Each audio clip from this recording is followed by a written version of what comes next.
Souhaitons la bienvenue au président du Congrès conservateur 2018 et président de l'exécutif national, Monsieur Scott Lamb. Ladies and gentlemen, the chair of the 2018 Conservative Convention and the president of National Council, Mr. Scott Lamb. Chers amis conservateurs et conservatrices, bienvenue au Pays maritime du Canada.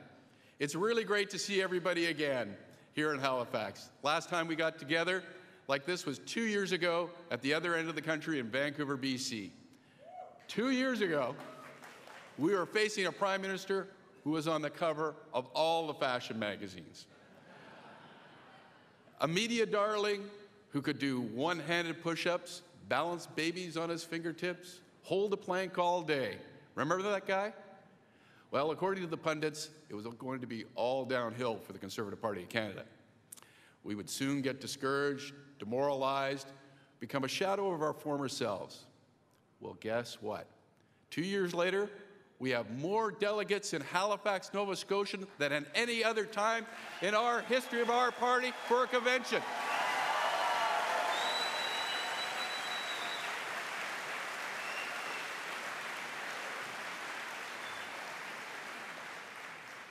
Two years later, we are out fundraising the Liberals and their majority government by a figure of 2 to 1.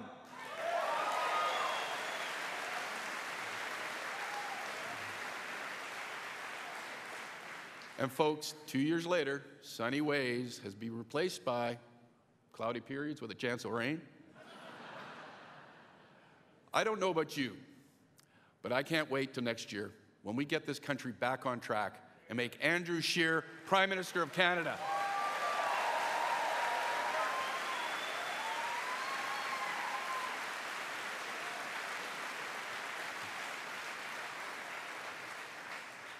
In the meantime, while Mr. Trudeau is off on yet another vacation, I want you to continue doing what you've been doing for the last 2 years, meeting and talking to regular, everyday folks.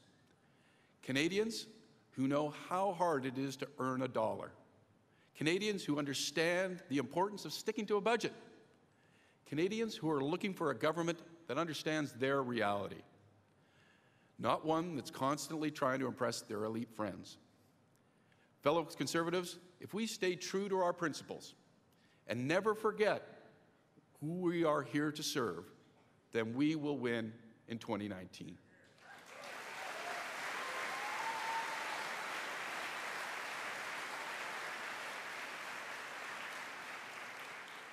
On behalf of the National Council, I declare the 2018 Conservative Party of Canada Convention officially open.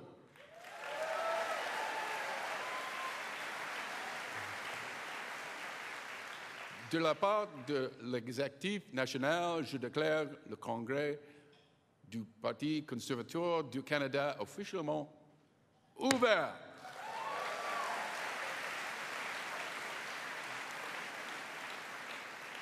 Now, the first order of business for this convention in 2018 is to introduce your MCs. They're both from Atlantic Canada, so you'll be in very good hands. Monica Barley is a lawyer from rural New Brunswick who now practices in Moncton. She's an expert in alternative dispute resolution, so I expect she'll have a lot of work to do in the plenaries. Monica also ran for the leadership of the PC Party of New Brunswick in 2016. Lisa Raitt hails from Whitney Pier, Cape Breton. Let's hear it.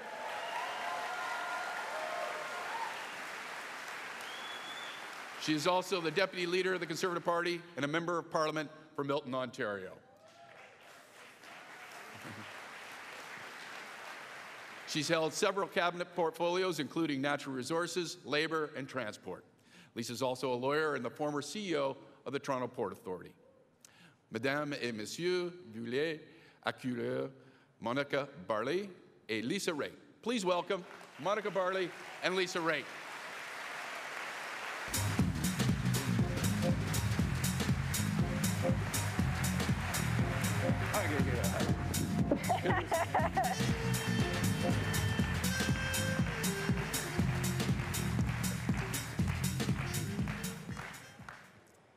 Cade Mil Falche. 100,000 welcomes to Atlantic Canada.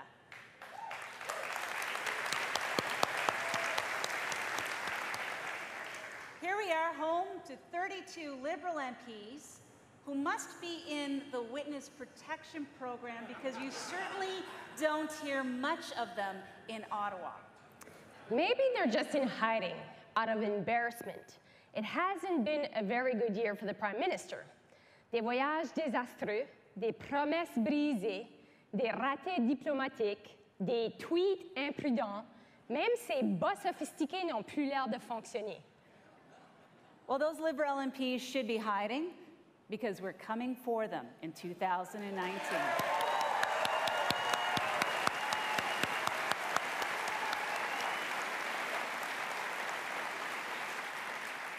So I'm just so excited here. I cannot believe this crowd tonight, and I know that this crowd of Conservatives sends a pretty strong message to Justin Trudeau.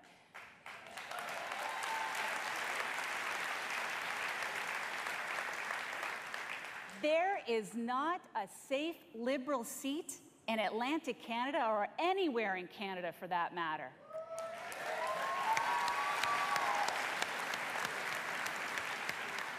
Et certainement pas de ma propre province, du Nouveau-Brunswick.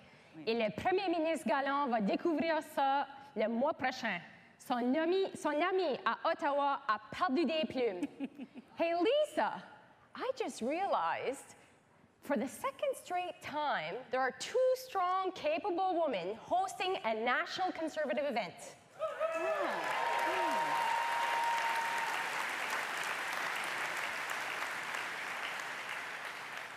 Well, imagine that, Monica. And we didn't send out a news release, and we didn't make a big fuss about it.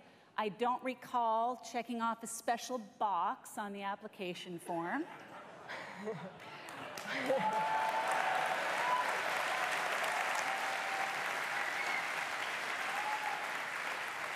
We didn't even have to pass a good feminist test that some guy came up with.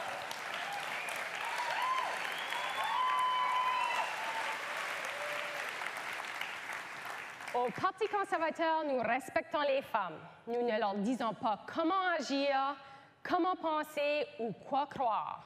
In the Conservative Party, we respect all women. We don't tell them how to act, how to think, or what to believe. No.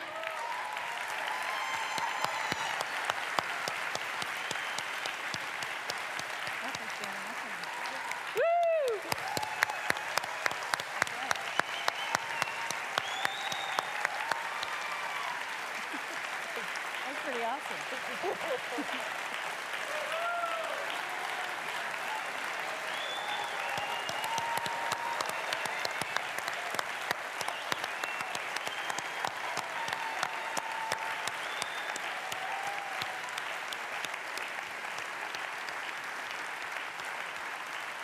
Thank you. I have goosebumps, and I have goosebumps, and we haven't even started yet. So, no, we respect all women, no ifs, ands, or buts. And speaking of butts, I just want to be perfectly clear about something, and let's just get it out of the way tonight. It is never, ever all right to grope women, no matter if you are some average Joe or even the Prime Minister of Canada.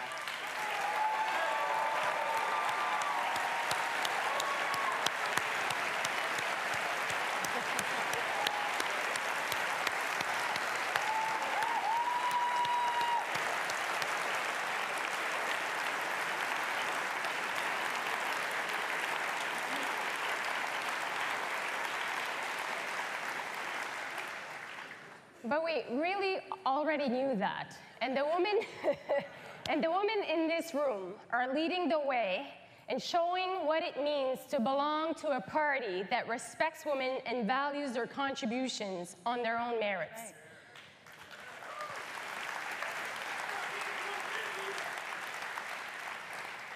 Cette fête semaine, nous aurons évidemment des discussions politiques très intéressantes, des débats sur les politiques de notre parti, des possibilités d'excursion, de bons repas et des tonnes de moments faisant foi de l'hospitalité de la côte Est. Halifax is a great city with lots of things to see and do, so make sure that you don't spend all of your time cooped up in the convention hall. Get out, experience a bit of our Scottish heritage, represented by yours truly. Sans oublier l'influence acadienne. Nous aimons dire que les Acadiens sont nés avec des chansons dans les veines et la musique à la pointe de leurs doigts. And my challenge to you this convention is to eat at least one genuine Halifax donair. Yeah? And in honor of my island, learn how to spell Kaylee without looking it up. Mais avant de procéder, nous avons quelques petites choses à l'horaire ce soir. En premier lieu, un congrès a débuté. Oui. So before we do, we have one housekeeping matter. Tomorrow, delegates will have the opportunity to vote on a small number of Constitution's amendments on a handout ballot. The Constitution Committee determined that there are 5 submissions that don't alter the intent or scope of the Constitution, nor introduce new concepts, but that are important for consideration. You can pick up the handout ballot and vote in the ballroom foyer starting at 7 a.m., and you'll have until 5 p.m. to vote. The ballot box will be sealed up at 5 p.m. tomorrow, and the results will be posted online after the convention. Demain, les délégués auront la possibilité de voter sur un nombre restreint d'amendements constitutionnels, sur un bulletin qui leur aura été distribué. Le Comité de la Constitution a établi qu'il y a 5 propositions qui n'altèrent pas l'intention ou la portée de la Constitution ou qui ne présentent pas de nouveaux concepts, mais qui sont importants et qui doivent être examinés. Vous pouvez ramasser le bulletin de vote et vous présenter au foyer de la salle de bal pour voter dès 7 heures et vous pouvez le faire jusqu'à 17 heures. La boîte de scrutin sera scellée après 17 heures demain et les résultats seront postés en ligne après le congrès. If you have any questions about the convention or about Halifax, our volunteers are standing by to help, and you'll know who they are by the tartan scarves that they're wearing around their necks. Nos bénévoles sont très heureux de répondre à vos questions pendant le congrès. Ils sont faciles à reconnaître. Ils portent des foulards autour du cou. Now, if you're wearing a tartan scarf and you're not a volunteer, it could happen here. You might want to rethink your fashion choices tomorrow. Anyway, all right, enough talk from us so far. After all, we're a party of action, so let's get this show on the road. Tonight, we've invited Linda Carvery to lead us in the national anthem. Linda is an accomplished singer and founding president of the Nova Scotia Mass Choir, and we're going to be hearing from them a little later in the weekend, and I'm really looking forward to that. Linda Carvery et la chorale de Nova Scotia Mass Choir ont chanté au Capitole à l'occasion du 30e anniversaire de la marche à Washington du Dr. Martin Luther King. Linda has an honorary doctorate from St. Mary's University and was a citizenship judge, so she's heard "O Canada" more than most. Chers amis, Dr. Linda Carvery.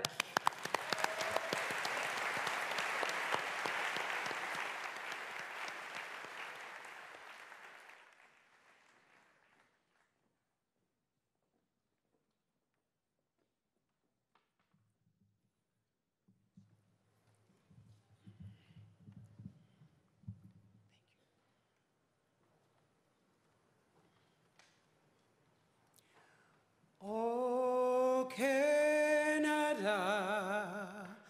our home and native land, true patriot love, in all thy sons command, car ton bras s'est porté l'épée, il s'est porté la croix. Ton histoire est une épopée des plus brillants exploits. God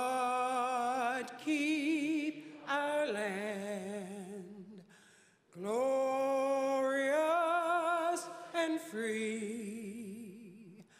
Oh, Canada, we stand on guard for thee. Oh, Canada, we stand on guard for thee.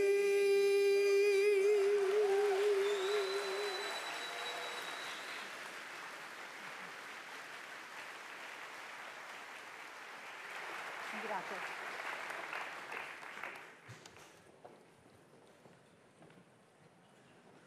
Merci, Linda. C'était magnifique.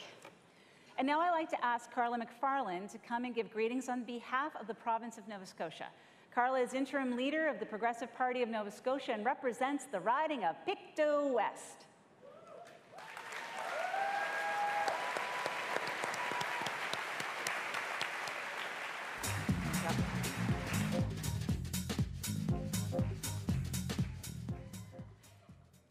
Good evening, fellow Conservatives. I am incredibly proud and honored to welcome you all to Halifax. Nova Scotians are good at a lot of things, and throwing a party is one of them.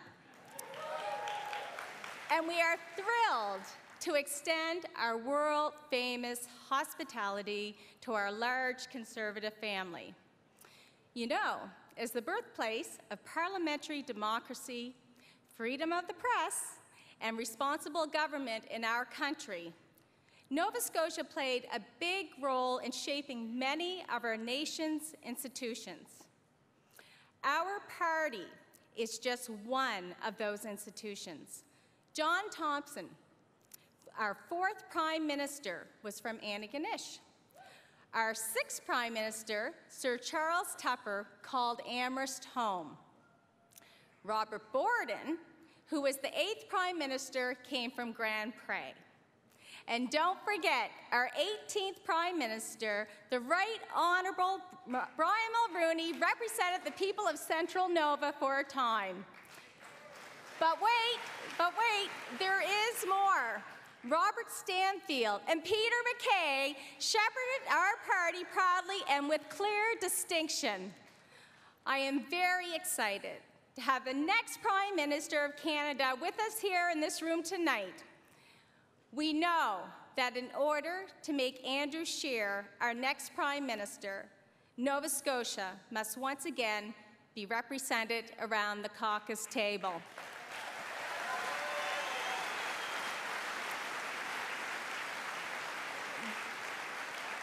That means talking to Nova Scotians in a language they understand. So I thought I'd give you all a short lesson in the Blue Noser dialect. Here are a few examples. Sook. Here in Nova Scotia, sook means sulking. Like, Justin, don't be such a sook. You have to show up for question period. And then there's the phrase, go on. If we say this after you said something, it either means we literally don't believe you, or you said something really surprising. So, if you're at Tim Hortons, and you say to a Nova Scotian, hey, did you hear Justin Trudeau's nannies are being paid with taxpayers' dollars? There's no doubt the Nova Scotian will say, go on. We use the words right and some to express how strongly we feel about something. You might hear one of us say, it will be some good to kick out those Liberals and elect a Conservative government next year. Or, I'm right tired of the stunned Liberal government. But if you put right and some together, well, then you really have something. I'm right some glad to welcome thousands of Conservatives to Nova Scotia this evening.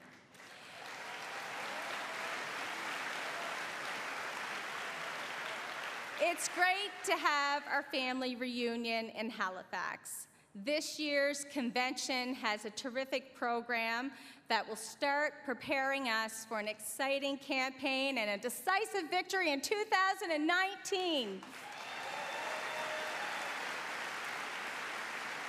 Thank you all for coming. Enjoy our beautiful province and have a great convention. Have fun. Good night. Good job. Good job. Good job. Have fun for living.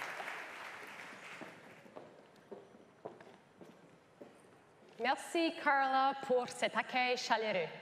I know you have a family wedding this weekend, so we really appreciate you making some time for us. Yes, thanks so very much, Carla. Now, I think it's about time that we welcome the guests of honor for this convention. Ladies and gentlemen, a big round of applause for our leader, Andrew Scheer, and his wife, Jill Scheer.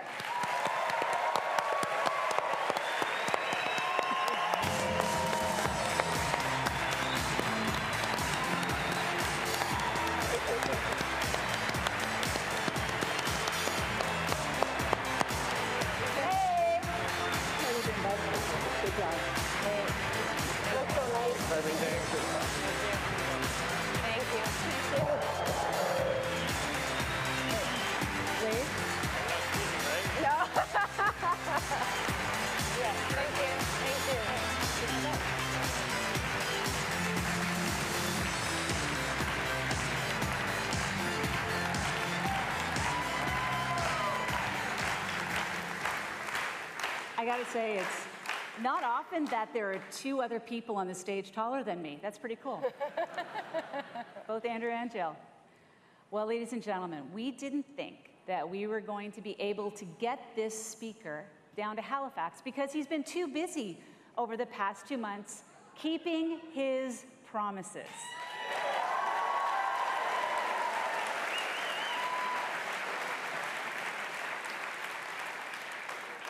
He ended cap and trade.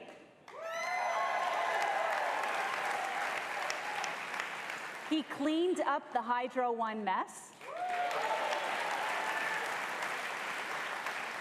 He launched an independent audit of government spending. He invested $25 million to combat gun and gang violence. And also, he brought back Buck a Beer for the people. So do you need any more hints? No? How about this picture?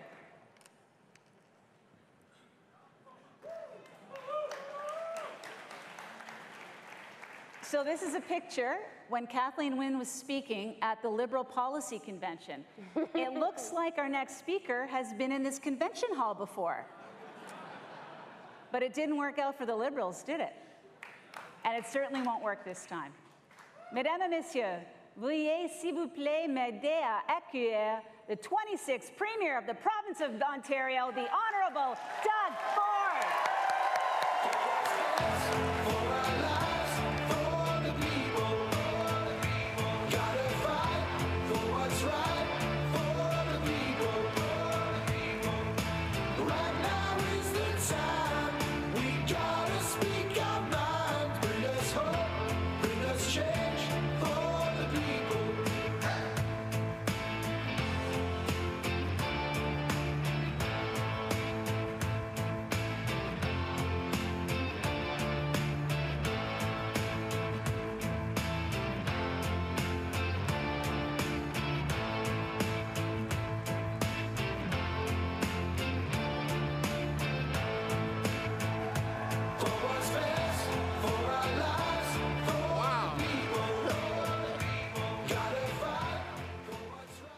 Wow, my friends, what a crowd. I don't think I've ever been to a convention this large ever.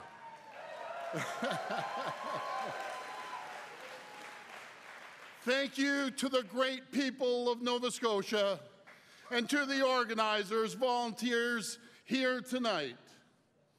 Most of all, I want to thank all of you.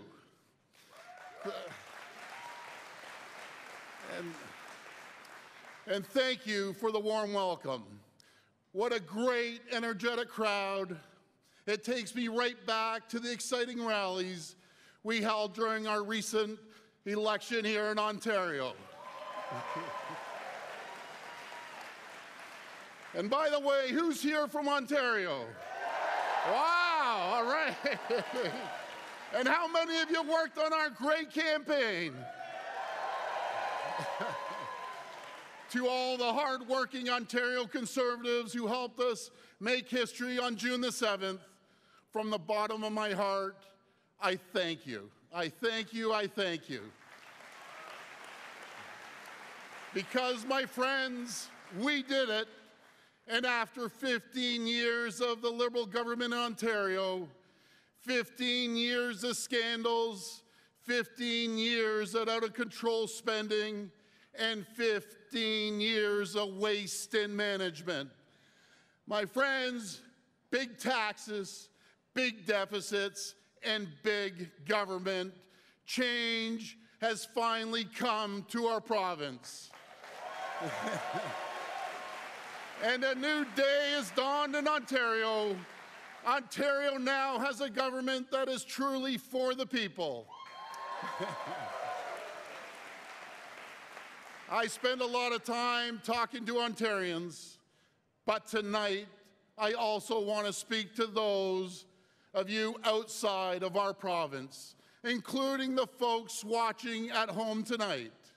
I have a message to all of you across our great country. Those of you who are worried about finding a job or keeping a job. Those who are worried about paying the mortgage or rent, or paying the bills because taxes are too high, or because of skyrocketing gas prices. Those of you who are worried about your future or your children's future because we live in uncertain times. I have a message for all of you. Stay strong. Help is on its way.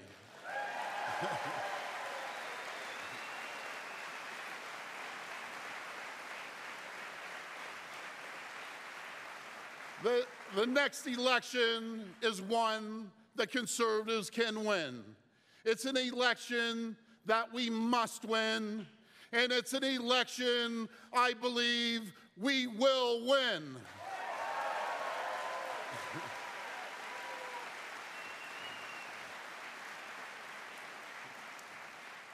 We will win in part because of the all-star talent that I see right in front of me tonight. Right here in this room, all-star talent that is led by our leader, Andrew Scheer.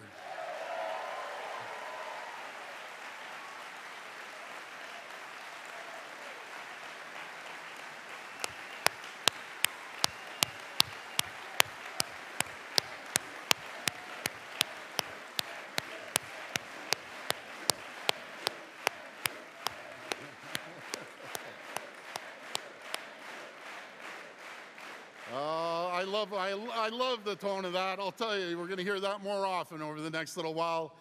And talent that we find in hardworking volunteers all across the Conservative Party of Canada. My friends, the heavy lifting for that very election starts today, and it starts right here.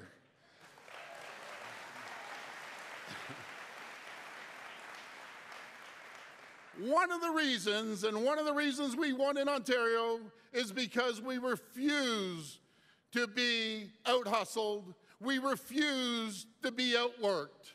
With the odds stacked against us, with hard work and unrelenting effort, we pulled off a winning campaign in only 5 weeks to prepare.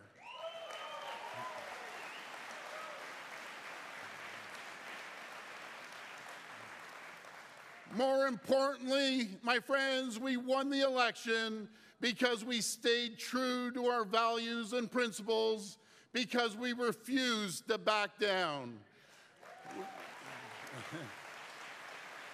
We didn't listen to the elites or the academics and the pundits. We didn't listen to the political insiders, the special interests, or the professional activist. And I can tell you, my friends, we sure didn't listen to the media.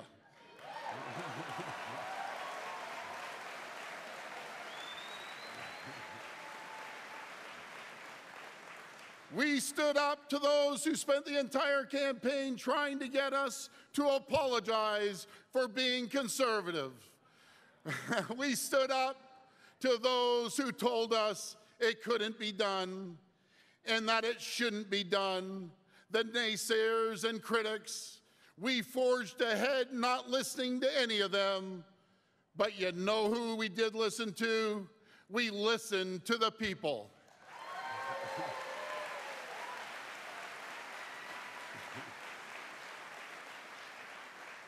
We were the only ones listening to the people because the people have had enough.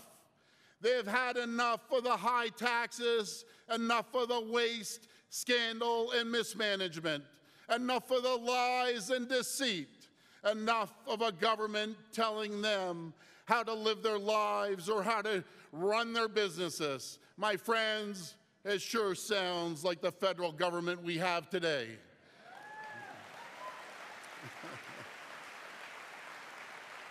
Throughout the election, we campaigned on our principles, we stayed the course, and we didn't back down, and we won. And yet, even when we won, they still said we couldn't do what we campaigned on, that we wouldn't be able to keep our promises. They said we couldn't possibly clean up the Hydro One mess, and we did it. They said we couldn't... They said we couldn't possibly cancel Kathleen Wynne's green energy scam, and it's the biggest scam you've ever seen, and we did it.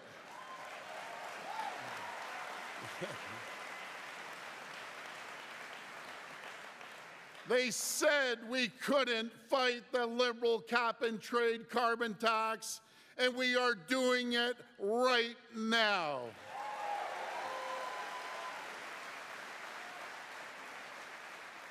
And that is my message to you tonight. You can win when you campaign with conviction, when you run on your values, but most importantly, when you stand by the people will stand by you.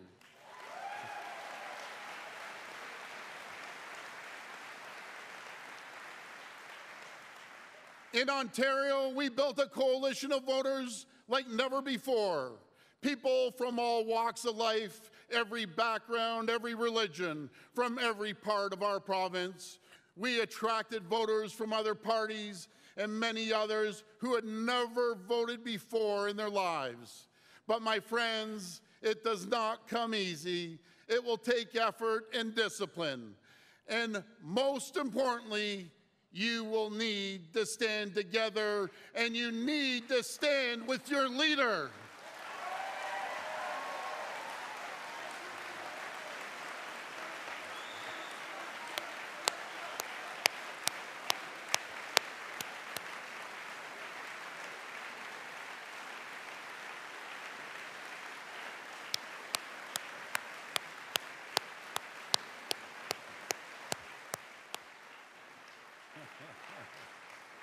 Because the Liberals will try to divide us. They will try to define us. Don't let them do it. They will try to force you to apologize for being a conservative. They attack us because the only other option is to talk about their record, and no wonder they are terrified right now. It won't be easy when the left is losing.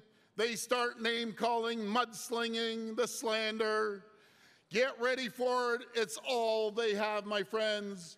But we won't let them detract from their record. We won't let them divide us or distract us. We will hold their feet to the fire and make them accountable for their bad, terrible policies that we've seen over the years. And we will start with the goal of stopping their punishing carbon tax.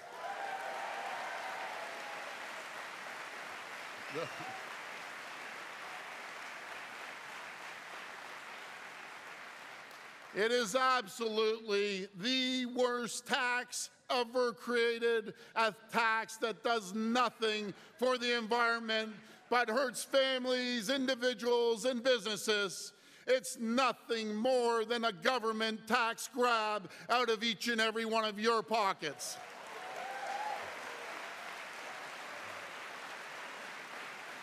It makes gas more expensive, it makes home heating more expensive, and it makes everything more expensive.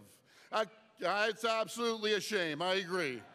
A carbon tax will force small businesses to close their doors, lay off workers, and stop investment. It is the most regressive tax in Canadian history. But we will not sit by idly. We stood up to the Liberals in Ontario and won. And together, Ontario will stand with like-minded provinces and with all of you to fight Justin Trudeau and his carbon tax with every tool at our disposal.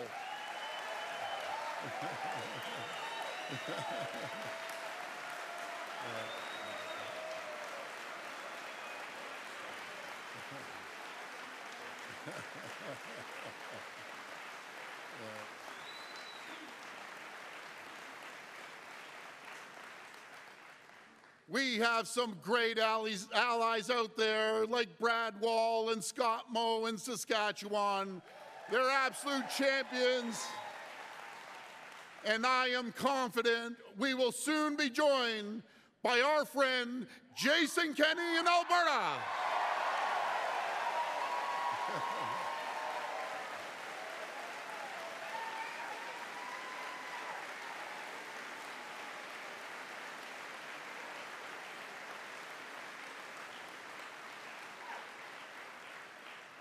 We will take the fight beyond the courts and to the people. We will not give an inch, not a single inch. I also want to address something that is very serious and where the stakes are very high. It's beyond any partisan politics or differences of opinion. Where hundreds of thousands of jobs are at stake, I sincerely, and I mean sincerely, hope the federal government can get a deal on NAFTA. I really do.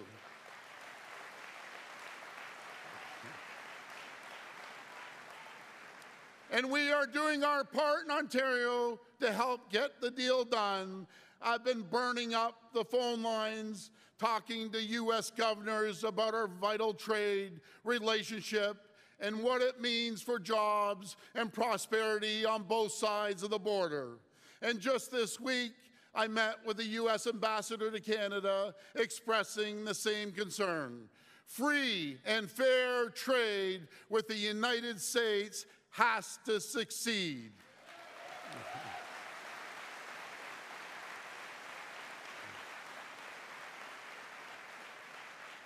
My friends, our economy, our way of life depends on it, and we will keep taking the message to our U.S. counterparts.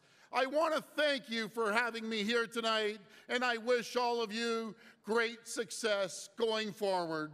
And as you look towards the upcoming campaign, please remember we won in Ontario because we listened to the people and because we stayed true to our principles. And you can do it too with a great leader and future Prime Minister, Andrew Scheer.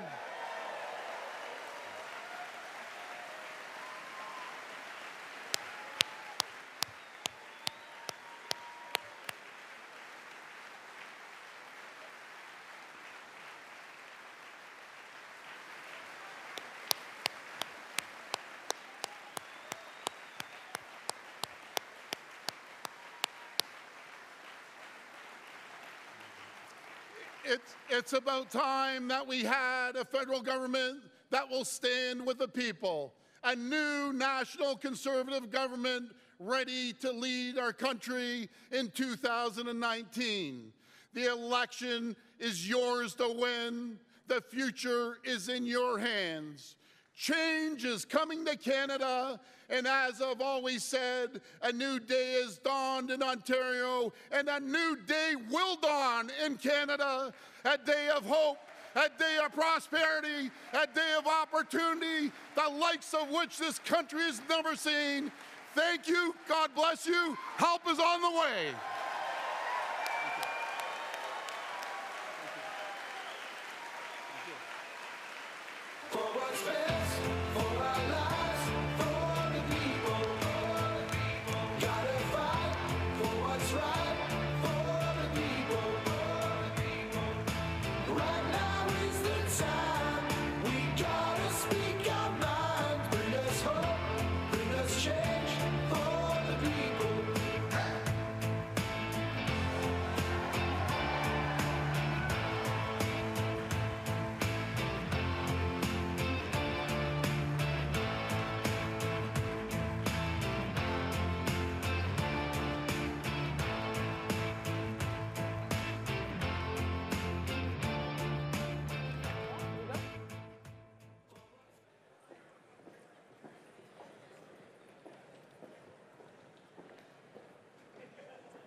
Well, that was awesome. Thank you, Premier Ford, for those remarks.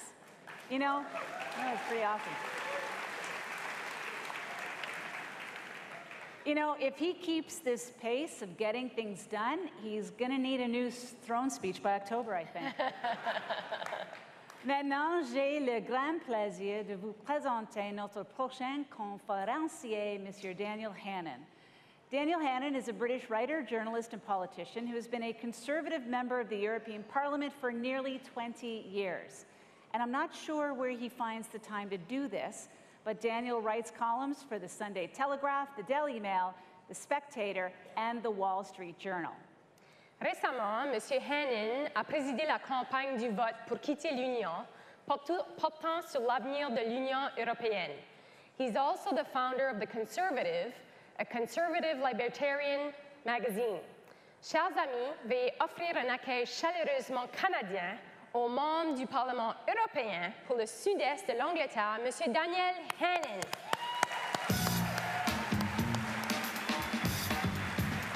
Hey, Daniel, you got some great music.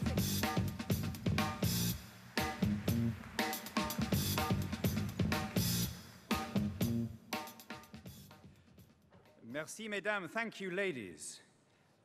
Il est un honneur pour moi de me retrouver ici en Nouvelle-Écosse, parmi autant de champions du mouvement conservateur. Vous représentez le meilleur du Canada. En regardant autour de moi, je ne peux m'empêcher d'exprimer mon optimisme quant au futur de ce vaste et magnifique pays. Il me fait aussi grand plaisir de partager cette scène avec un grand Canadien patriotique, Andrew Scheer. Les Canadiens peuvent se sentir rassurés et chanceux de compter sur Andrew comme prochain Premier ministre. My friends, my fellow oh my goodness, I've just realized, here I am speaking in Justin Trudeau's Canada, and I have made no attempt whatever to parody the indigenous clothes of the natives. Please don't think me rude. Let me do something about that right away.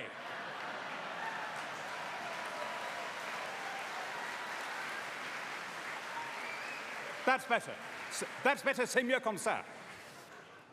Do you know, I don't know if you ever had a kind of rich, well-meaning, dim, embarrassing gap year friend. I bet you never thought in a million years that that rich, dim, embarrassing, well-meaning friend would become the leader of a G7 country. I've got to tell you, my friends, I can see no greater contrast in politics at the moment than that between the leaders of Canada's two big parties. The Conservatives are led by somebody from an ordinary background, but with extraordinary skills, extraordinary resilience, extraordinary talent, extraordinary integrity. The Liberals where they are led by somebody who had every privilege, every opportunity, but it turned out that behind the smile there was nothing. It was like the Cheshire Cat, just the smile surrounded by airy nothing. Never make the mistake of underestimating Andrew Scheer. 25 years old when he won his parliamentary seat against a guy who had held that seat longer than he had been alive. 32 years old when he became Speaker, and now leading this great party with the ambition not of snatching at the levers of power in Ottawa, but rather with the ambition of giving power and control back to ordinary people in Canada.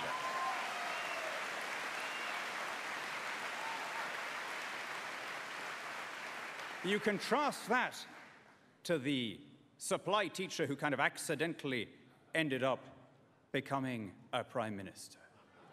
Every day that passes, it becomes clear that behind the charm and behind the good looks, there's literally nothing.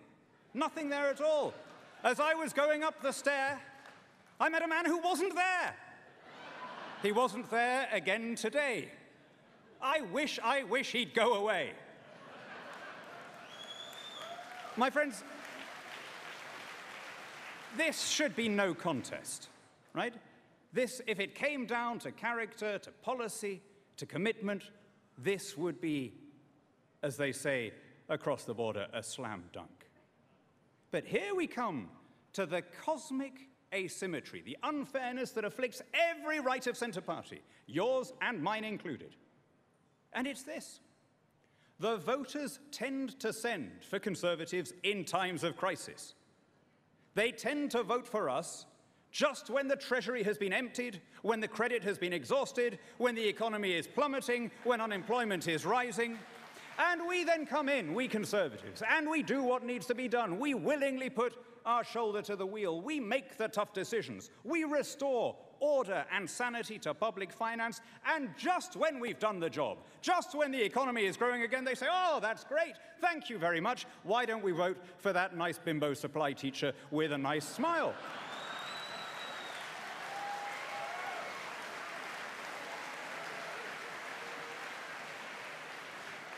I struggle to think of any government that left such a golden legacy to its successors as Stephen Harper's government in Canada.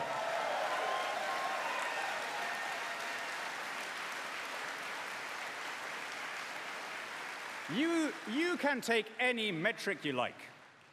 Crime was falling, immigration was controlled and legal, which meant that people were coming here with a sense of optimism and patriotism, keen to make a success of their lives in this country. This was the only G7 state to come through the downturn without a downturn. Taxes were falling faster than at any time in Canadian history. The budget was in surplus. And now look. Now we have a deficit that we're told won't be closed until 2045. Unforgivably, a government that is squandering those reserves during a boom time. My friends, Canadians, if anything, are a fair-minded people. We understand, you understand, that no good parent would run up huge debts and pass them on to their children. That doesn't become any less true when people think as voters and when people act as a nation. There is something unethical and immoral about sustaining living standards today and expecting somebody else to pick up the bill.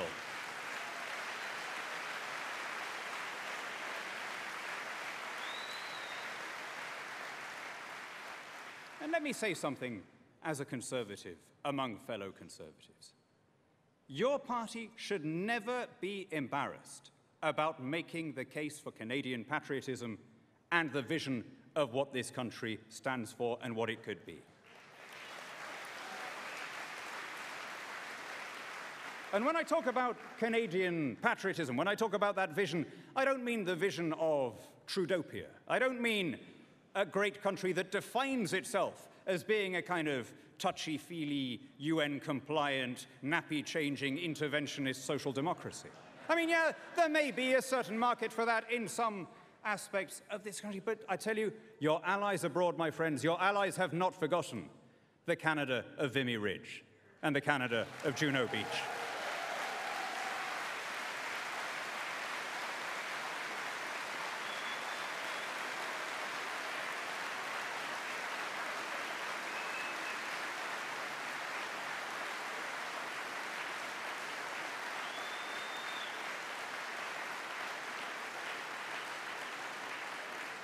Unless I've completely misread your temper, I don't think Canadians have completely forgotten it either.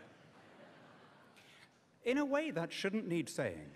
And yet, as we sit here in Halifax, we're living through an extraordinary time where it is considered acceptable for people to trash the name and deny the legacy of the founder of Confederation, Sir John A. Macdonald.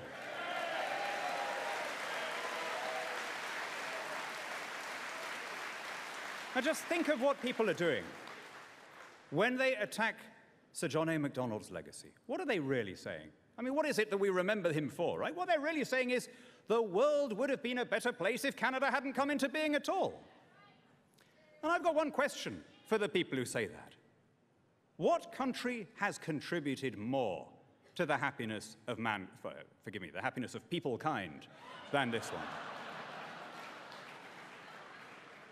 When nations and systems that have elevated the individual above the collective have struggled for supremacy against autocracies that have done the opposite, every time Canada has been on the right side. If you don't think that this country was worth building, you find me a better one.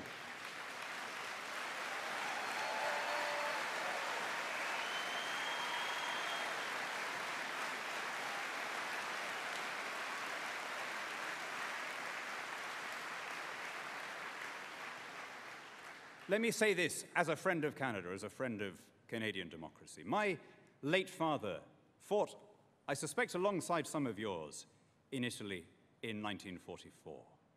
My late uncle is buried in rural Ontario. He was a casualty of an exercise during military training, a surprisingly common way for people to meet their end. His heartbroken parents never got to visit the grave, but they were consoled by receiving regular letters from a local woman who, spotting the headstone and inferring that the body lying there was a long way from home, for years took it on herself to lay flowers at the grave. Our countries have been through a great deal together. Look around you in this city. See the monuments to the young men who were prepared to cross half the world in order to take up arms for freedom.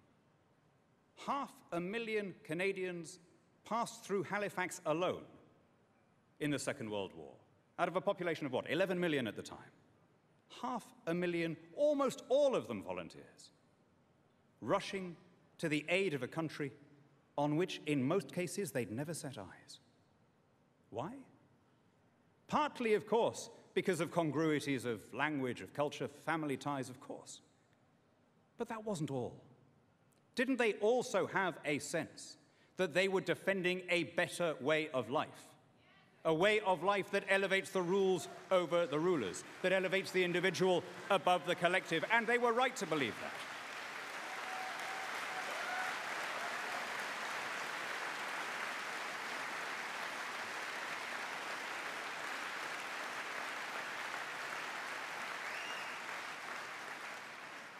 My own country, I'm glad to say, is at last recovering its sovereignty, its independence, its right to hire and fire the people who pass its laws. And one of the consequences that I hope will flow from our recovering our self-government is that we will be able to strengthen our bonds with our oldest and closest allies. In part, this is a question of closer economic and trading links. Canada looks like it's going to have a trade deal with the EU. It's great, much better to have one than not to have one. It took 7 years, and we still haven't got CETA through. But we could do a lot better. We could do a lot better. What about a trade deal between the UK and Canada that simply said, whatever is legal in your country is automatically legal in ours and vice versa? That this applies to services, it applies to professional qualifications. We trust each other's regulators. We are creating a proper market for the consumer, not for big business.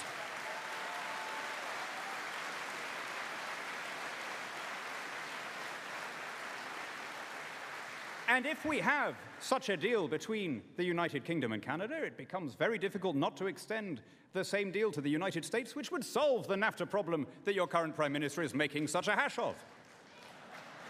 We could have a different way of doing trade, one that brought together initially common law and English-speaking countries, but that extended in time to anyone who was able to meet those standards, that was based on mutual recognition instead of standardization, on extending choice and opportunity, on being a capitalism for the little guy, not a capitalism for the big corporates. And we can lead the world together in establishing such a system.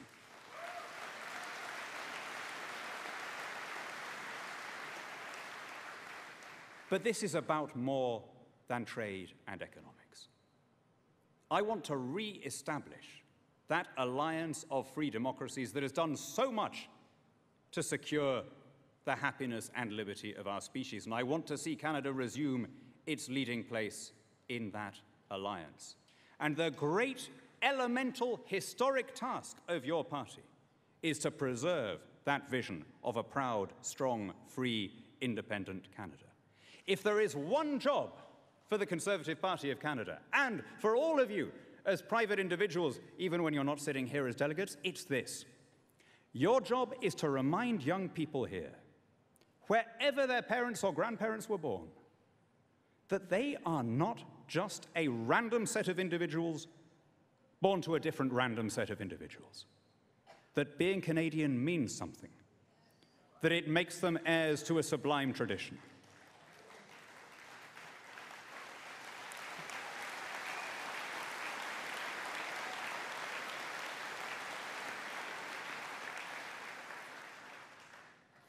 Let me end with a plea from a British Conservative to Canadian allies.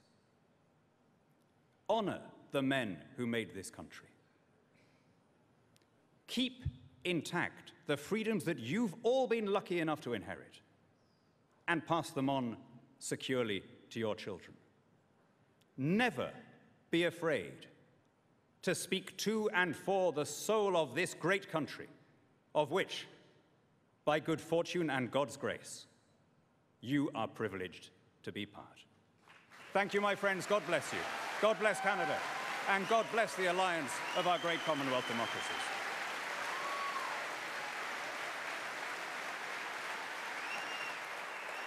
Very, very good. Fabulous.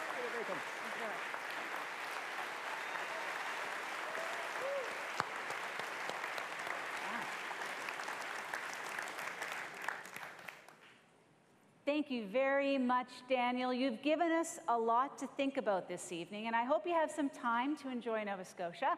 I understand you're the son of a Scotswoman, so you'll see a lot that's familiar here, I think.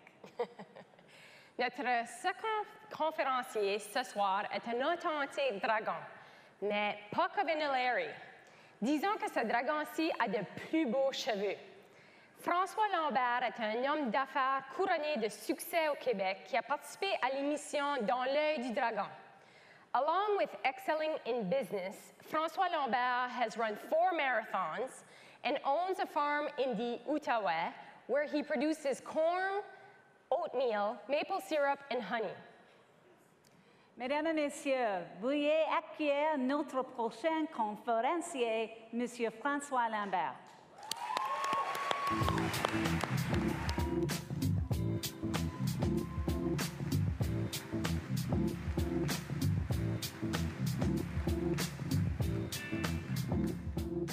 Wow. Mesdames et messieurs, the Honorable Andrew Scheer, dear members of the Conservative Party of Canada. It is an honor to be with you today at the National Convention of the Conservative Party of Canada. If I agree to come here today, it's not only because I share the values of the party, but also because I have a lot of respect for its leader.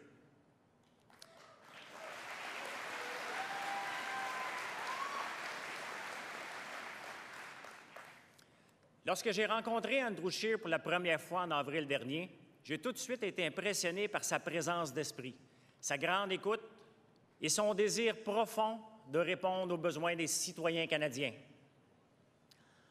En discutant avec lui, j'ai réalisé à quel point les valeurs du Parti conservateur du Canada sont les mêmes que j'ai toujours défendues en tant qu'entrepreneur.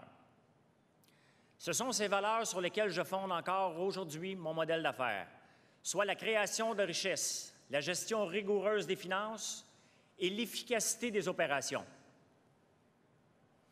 Sur le plan politique, je crois fondamentalement à un État qui intervient minimalement dans le marché, qui encourage la création d'entreprises par une fiscalité équitable et surtout qui soutient les familles.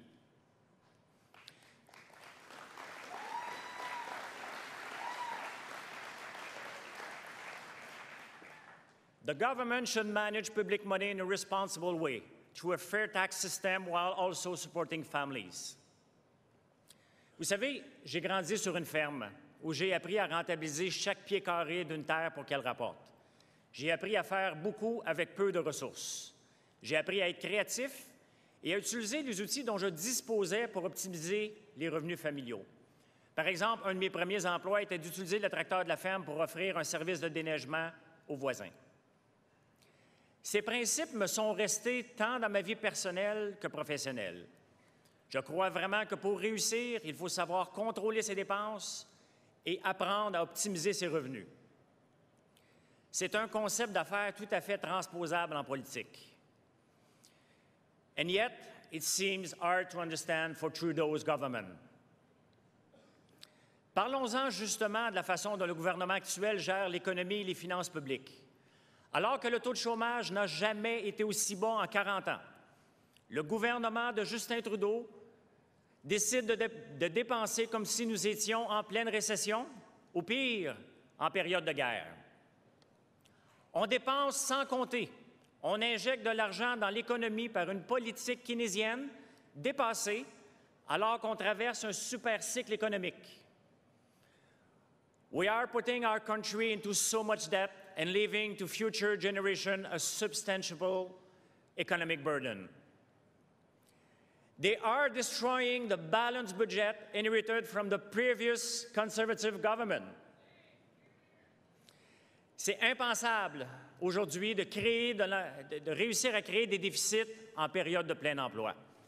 Le gouvernement actuel agit comme un gouvernement irresponsable, un gouvernement dépensier, un gouvernement socialiste.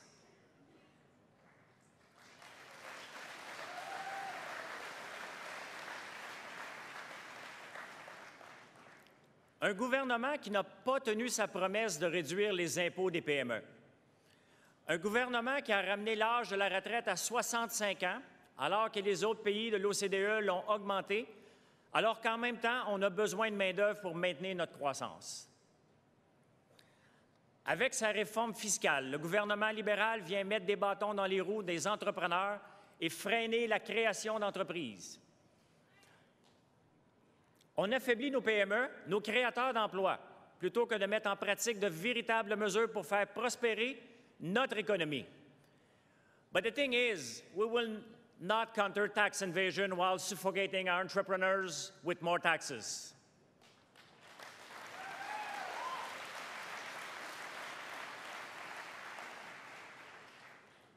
À l'heure d'aujourd'hui, l'économie roule à plein régime. Il faut prendre la vague et non pas nager à contre-courant. Il faut se préparer à l'éventualité d'un cycle baissier parce que la question n'est pas de savoir s'il va en avoir un, mais bien quand il arrivera. Le dernier qu'on a connu était lors de la récession de 2008. Qu'est-ce qu'on va faire quand ce cycle va arriver alors qu'on a déjà injecté trop d'argent dans l'économie? Le gouvernement actuel a endetté le pays sans aucune raison valable.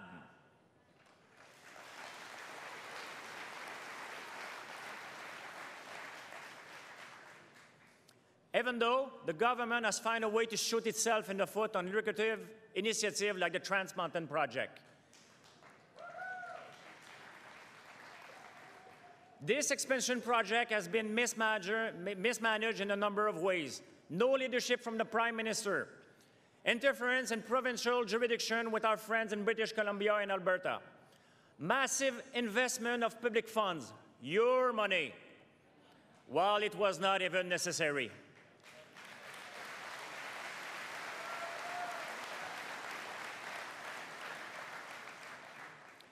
Le Canada doit être concurrentiel sur le plan fiscal pour favoriser la création d'entreprises et d'investissements. Ça prend une politique de déréglementation pour aider les entreprises à créer des emplois et à hausser leur productivité. L'économie doit être prise au sérieux par les administrateurs de l'État parce que c'est l'économie d'un pays qui a un impact direct sur le niveau de vie des citoyens. L'économie canadienne a compté une croissance de 3,05 % en 2017. Et pourtant, ça ne rassure pas la population canadienne qui s'inquiète de la hausse du déficit public fédéral.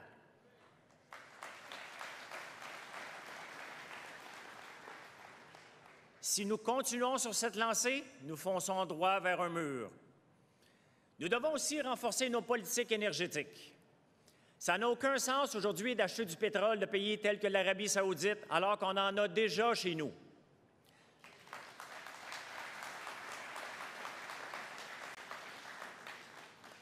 On laisse notre argent s'échapper à l'extérieur du pays au lieu de s'enrichir localement. We have to rely on our resources, our strengths, our natural advantages. Nous avons toutes les ressources nécessaires pour être un pays fort, un pays riche qui promet un avenir florissant à ses futures générations. Mais ça prend un gouvernement avec une vision et surtout du courage.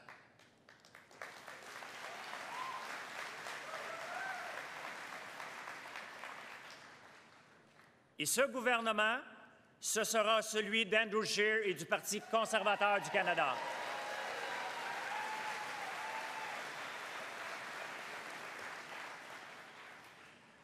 Canada is an energy self-sufficient country. It is crucial to put ourselves back in the international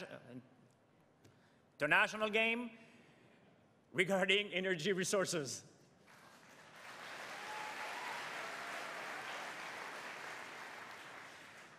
La Norvège, un pays que j'ai visité dernièrement, a un fonds souverain de 1 000 milliards de dollars grâce au développement du pétrole et du gaz naturel, tout en étant un des pays les plus verts au monde. Il s'est engagé à avoir une empreinte carbone neutre d'ici 2030. On pourrait dire que c'est servi du pétrole pour tuer le pétrole. Voici un exemple à suivre.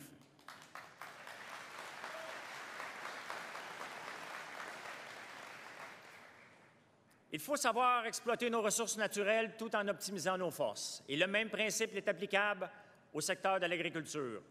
Au lieu de s'obstiner à faire les mêmes cultures avec les mêmes façons de faire, il faut regarder où s'en va le marché, encourager la production de nouvelles cultures et innover. C'est ça, créer de la richesse.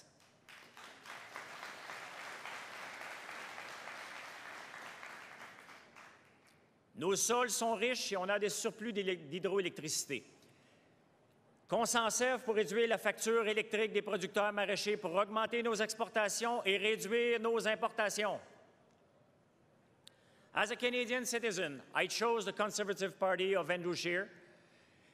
And Andrew Scheer is a leader to offer what's best for Canadian businesses and citizens, to intervene as little as possible in the economy and to establish necessary measures to create wealth.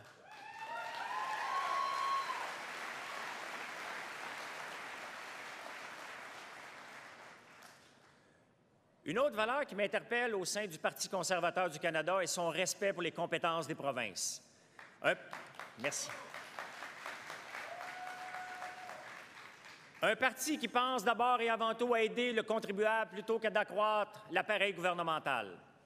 Les paliers de gouvernement fédéral et provincial doivent cohabiter de façon équilibrée au sein de la Fédération canadienne.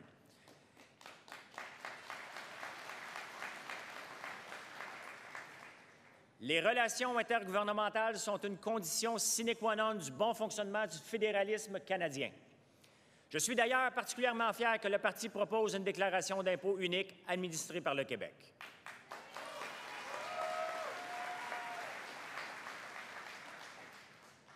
Andrew Scheer is a leader who listens, who unites his troops and inspires us. Il a su attirer dans ses rangs des gens de tous les horizons qui veulent un gouvernement responsable, comme un ancien chef bloquiste, et faire revivre les valeurs conservatrices au Saguenay après 15 années d'absence.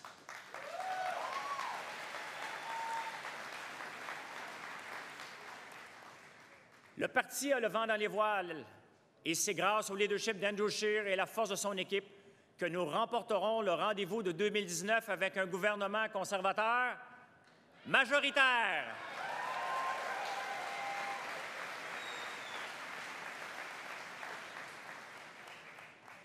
The Conservative Party of Canada works for the families, for the builders of this nation, and to create wealth. With the Conservative Party of Andrew Scheer, we will make Canada one of the most prosperous, successful, and inclusive countries in the world.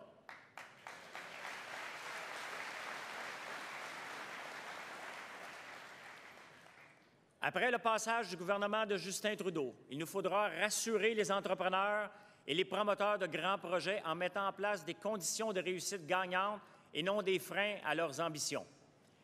Et c'est Andrew Scheer et son équipe qui pourront rétablir la confiance des investisseurs envers notre économie.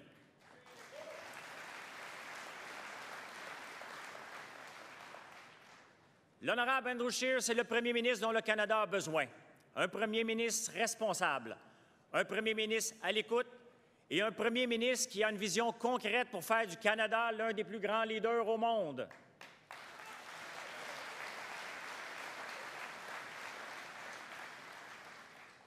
Thank you all for being here, and I wish you all a great 2018 conventional party.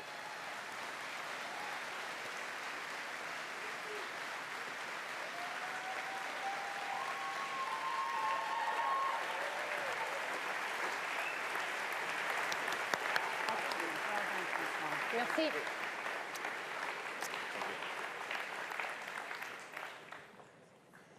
Merci, François.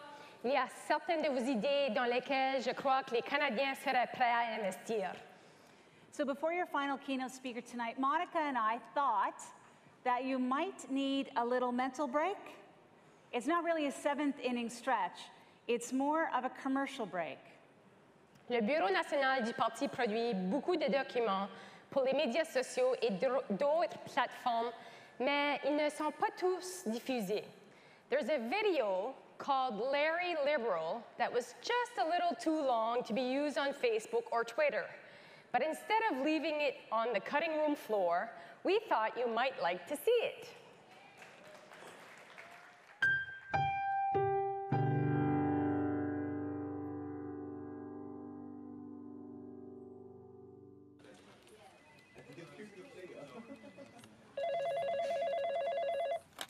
Ahoy, hoy, Larry Liberal. Yeah, no, I got it. What we're going to do, winner. Whenever you see wasted tax dollars or unparalleled incompetence, that's just me doing my job. I've wanted to be a scandal planner all my life.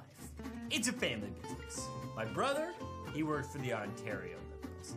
Gas plant scandals, e-health, that was all him. My dad, he worked under Craigsham.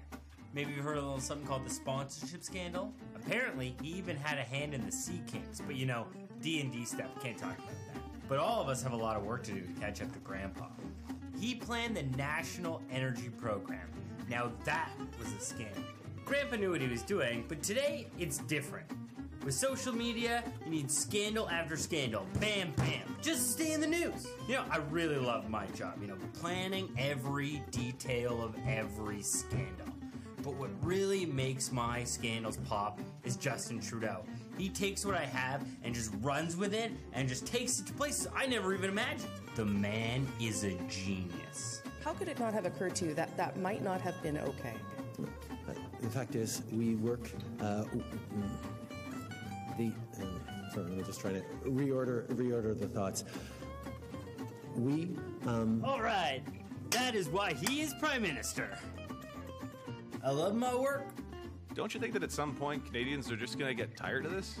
Well, between rigging the election laws and all the pork barrel spending we're pouring into each and every one of these ridings, the Conservatives will probably have to out-fundraise us every single quarter till the next election.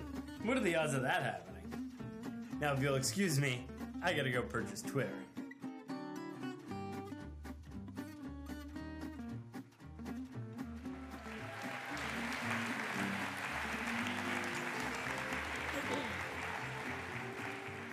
You know, that's funny and believable all at the same time. Not quite sure how we're going to top that one.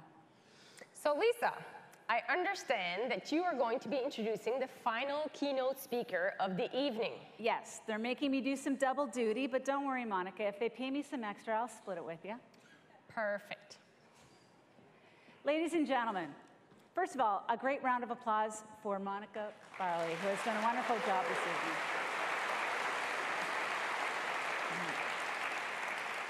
Ladies and gentlemen, you are in for a real treat this evening. I was so excited to hear our next speaker was coming to Halifax that I insisted on introducing her myself. This gem of a human being is accomplished, she's engaging, and she's much sought after in lecture halls across North America. She's been the muse for countless artists across Europe, and her rendition of Bellini's Casta Diva has brought grown men to tears. I'm actually very surprised that we were able to secure her for our convention here in Halifax, but lucky for us, it came right between her time with the leper colony and accepting her Nobel Prize in Physics. I think you're really going to enjoy what she has to say.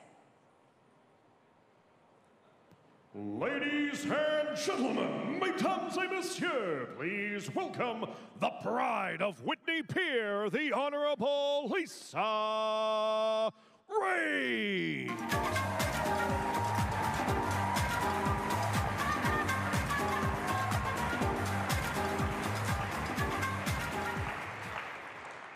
Surprise, it's me.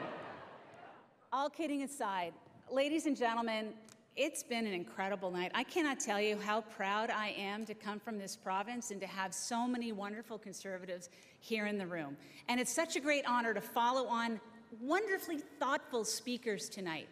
And all of these speeches are a reminder that Conservatism is alive and well, that Conservative ideas are alive and well.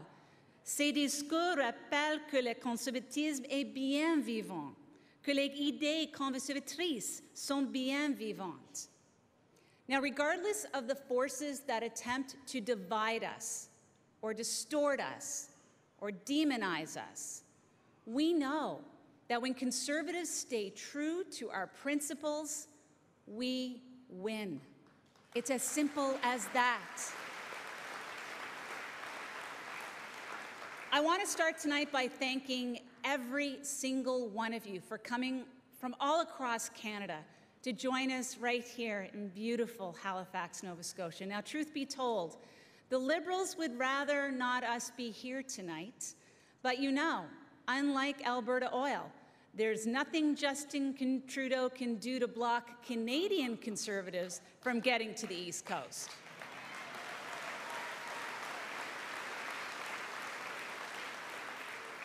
But as we gather here tonight, I'm reminded that the next time we get together like this, one of two things will be true. Either we will be into the second term of Liberal scandals, waste, and division, or Canada will have turned the page and be starting a new term of responsible, accountable, and mainstream Conservative government. So take your pick. What do you want? Do you want a second term of Liberal scandals and cover-ups, or do you want to turn the page and restore accountability to our government? Do you want a second term of Liberal deficits, or do you want to turn that page and balance the budget once again? Do you want a second term of the Liberal carbon tax, or do you want to turn the page on the carbon tax era once and for all?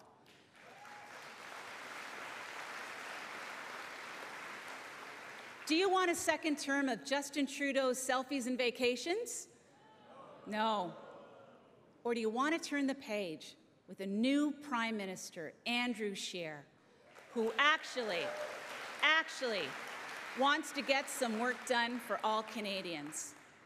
Look, the stakes are really that high.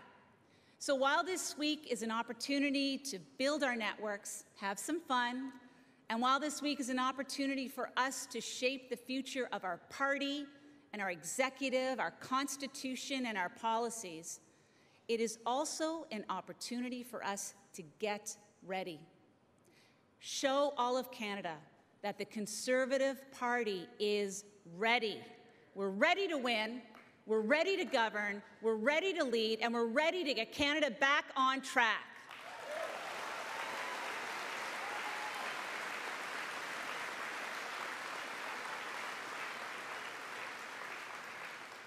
It's going to start with our ideas. It has to start with our ideas. And there's no such thing as a single shared Conservative idea. We accept all kinds of different ideas in our party. And if you're like me, you have already spent time this weekend speaking to fiscal hawks, social conservatives, social moderates, red Tories, libertarians, law and order conservatives, and all manner of people between. Because in this party, we're actually allowed to disagree with one another.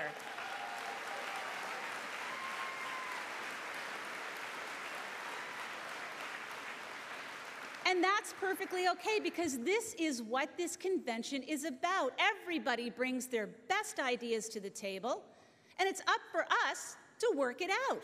Some debates you're going to win, some you're not. But unlike the Liberals, we are not afraid to debate. And that's why I'm so proud to be a Conservative.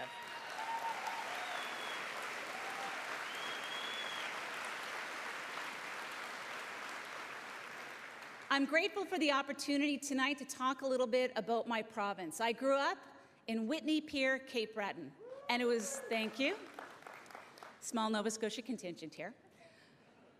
It was my upbringing there that led me to be a Conservative. Dr. Mayan Francis was the Lieutenant Governor of Nova Scotia, and she has said this about growing up in Whitney Pier. I always say Whitney Pier was multicultural before the word multicultural was ever coined. It gave such an opportunity to get to know different people. It was acceptance at such an early age. It wasn't until I left Whitney Pier that I realized not everyone in the world is like that. So nearly a century before the term multiculturalism was coined, Whitney Pier, where I grew up, was a melting pot of 15 separate ethnic groups.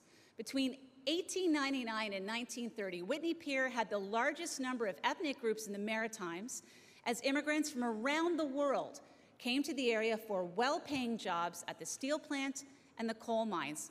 And we all lived together. And we shared a deep-seated working-class identity, despite ethnic or racial or religious differences. And today, the religious, social, and cultural institutions that were built by my parents and my grandparents are still there. And this shows that the enduring world that we working people built for ourselves, in spite of economic hardship, exists. Whitney Pier was physically separated from Sydney, but it was also symbolically separated. Many Whitney Pier residents were excluded from Sydney because of their class and their ethnicity. But we turned this separation to our advantage. We developed a local culture that revolved around the appreciation and nurturing of ethnic traditions and deep respect for the self-sufficiency of working-class people. Strong institutions were built: strong union, benevolent societies, sports clubs, culture group, and businesses. Why am I telling you this? I'm telling you this because my strong sense of community was shaped and formed in Whitney Pier, and it was defined by the diversity of my neighbors and our shared working class identity. And to this day, people like Chester Borden at the Whitney Pier Boys and Girls Club and Sandra Dunn at the Whitney Pier Historical Museum continue these teachings and traditions. And make no mistake, these values that we lived and that we created have created impressive contributors to society. And I'll give you one example. In 2012, the Lieutenant Governor of Nova Scotia, Dr. Mayan Francis, the Chief Justice of the Supreme Court of Nova Scotia, Michael MacDonald, the Speaker of the House of Nova Scotia, Gordie Goss, and the Federal Minister of Labour, Lisa Raitt, all grew up in Whitney Pier. And I was so proud in 2015 when our government decided to name the development of Whitney Pier as a national historic event. I'm a proud Conservative because I recognize the same values that I was raised with in Whitney Pier in this party.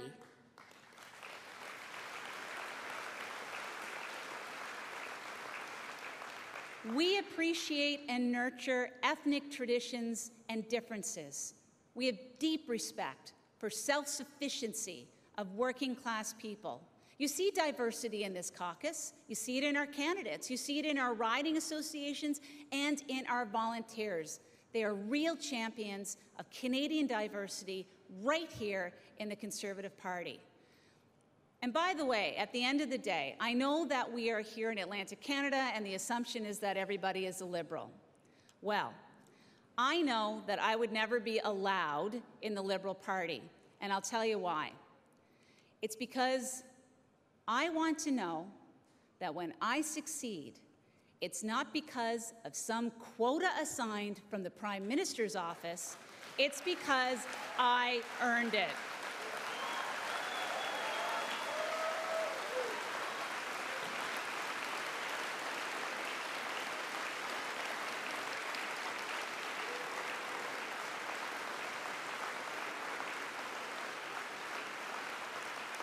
And I want to tell you something else. If somebody offered me one of those non-economic female portfolios in a gender-balanced cabinet, I would have told them exactly where they could shove their quota.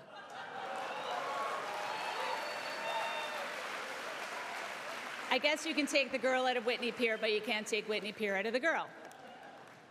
In the Conservative Party of Canada, our party, it doesn't matter if you're a man or a woman, it doesn't matter how you identify or who you love. It doesn't matter how you look, how you pray, what language you speak. It doesn't matter if you're Indigenous or a longtime resident or a new Canadian. If you believe in lower taxes, if you believe in balanced budgets, in smaller governments, in safer neighborhoods, in improving our healthcare, protecting our borders, supporting our troops, respecting our history, defending free speech, this is the home for you, the Conservative Party of Canada.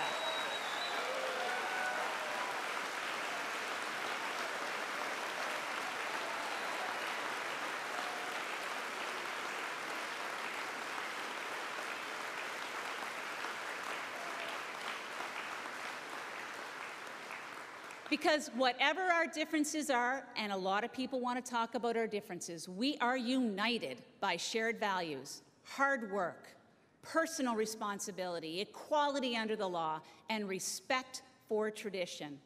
These are the values that resonate with regular, everyday Canadians like the ones I grew up with in Whitney Pier, Cape Breton. And the Conservative Party can always be counted on to fight for people like I was, the strivers, the big dreamers, the hard workers, and the small business owners who are chasing their dreams. Now, while Justin Trudeau and his finance minister look at small business owners and see a tax cheat, well, we see someone who is working like a dog and is taking a big risk in order to create local jobs.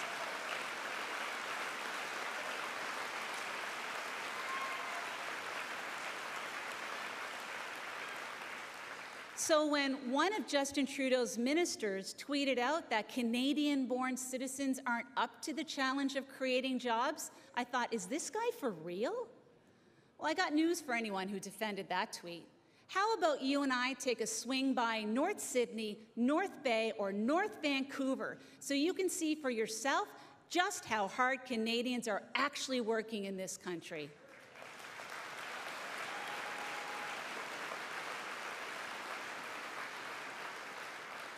I'm going to bet you that these ministers may be surprised to see that every day in every province and territory across this country, people are getting up and they're going to work. They're doing everything they can to put food on the table, to pay their bills, to save a little up for retirement or maybe their kids' education, and maybe even sock a little away for a family vacation. Canadians are working hard to succeed, and this is despite the fact that the Liberal government continues to push an agenda that makes life even harder, that makes keeping or creating a job harder. Justin Trudeau's agenda forces you to pay more so he can spend more. Justin Trudeau is willing to risk your jobs so he can try to cling to his. And that's why the coming months are just so important for this country. Between now and October 21st, 2019, we need to close this deal. It's going to take everything we've got, and it's going to take everything you've got. And I speak for every single member of our caucus and every single Conservative Party candidate when I tell you that behind every victory is a team. Every door that you knock on, every phone call you make, every dollar you raise, it all makes a difference in turning Justin Trudeau into the first one-term majority prime minister since the Great Depression.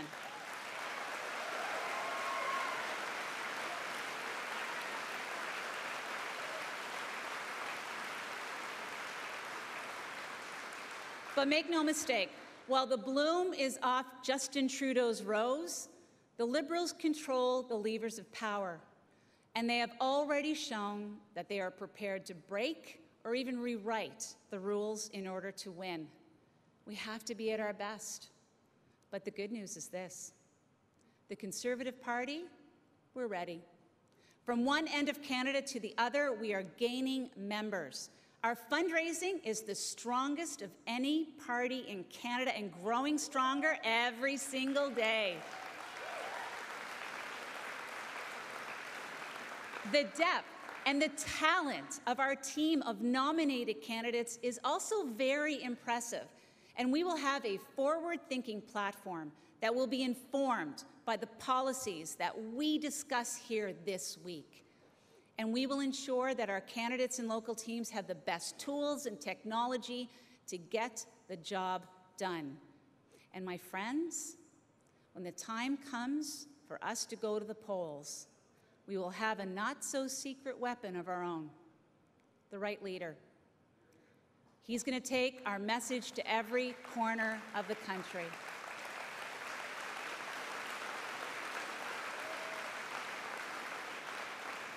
He is going to give us a vision to believe in.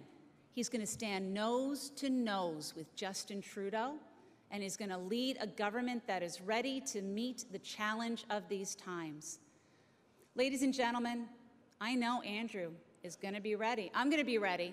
And all of our candidates and all of us in the room, we're going to be ready. Let's work harder. Let's work smarter. Let's work together. And we will deliver the better government that Canada deserves. Thank you very much.